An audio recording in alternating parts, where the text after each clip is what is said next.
Rachel, I'm just going to keep doing the show. Okay. And you guys can I'm just making sure. This is Ben Simmons. It's a great We're going transition. to talk about Ben Simmons. He's agreed to a max extension with the Sixers.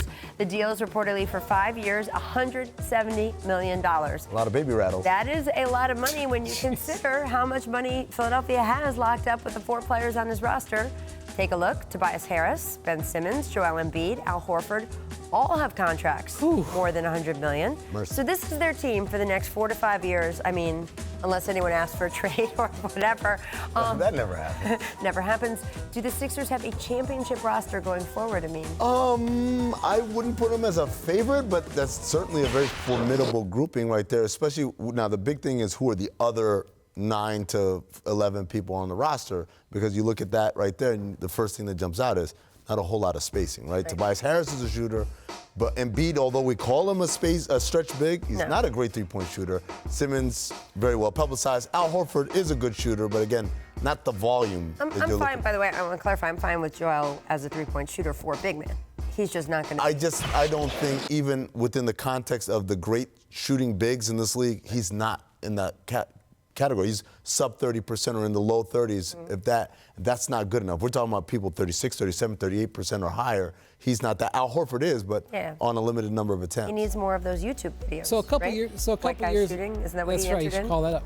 So a couple years ago, the Bucks had to make a decision on Giannis Antetokounmpo. They gave him $100 million, even though he'd never been an All-Star. So they said this guy's going to get better. And then the Timberwolves had a decision on Andrew Wiggins. Said, should we give him $100 million? Yes, we're going to give him $100 million because we think he's going to get better.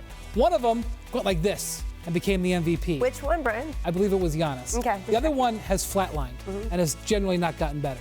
This contract is a bet that Ben Simmons is going to become a MVP candidate type of player. And if he becomes that type of player, which means he's going to be a more dominant perimeter player, a more dynamic scorer, then they have a championship roster. If he plateaus, they got a problem. Well, I think as a problem as constituted, but I think he's going to play up to that value. Unlike Wiggins, I think even if he just stays at what he is right now, that's still a productive player on a decent contract. I would bet on Ben Simmons. Yeah. If I had to bet, by the way, Ben Simmons has been an All-Star. I was going to say. Giannis hadn't been an All-Star when he got his $100 million. But if I was making a futures bet on Ben Simmons, I would bet. I'm going to try like betting the Wiggins MVP candidate because that's just a hard bet to make. But yeah. Wiggins had so much unfulfilled potential when he got that deal. Everyone was kind of looking at it like this, whereas Simmons, on some level, has fulfilled some of that potential. Don't you remember ownership at that point was like, we're giving Andrew Wiggins this contract because we really expect him to. Yeah.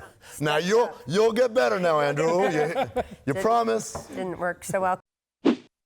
Thanks for watching ESPN on YouTube. For more sports highlights and analysis, be sure to download the ESPN app. And for live streaming sports and premium content, subscribe to ESPN+.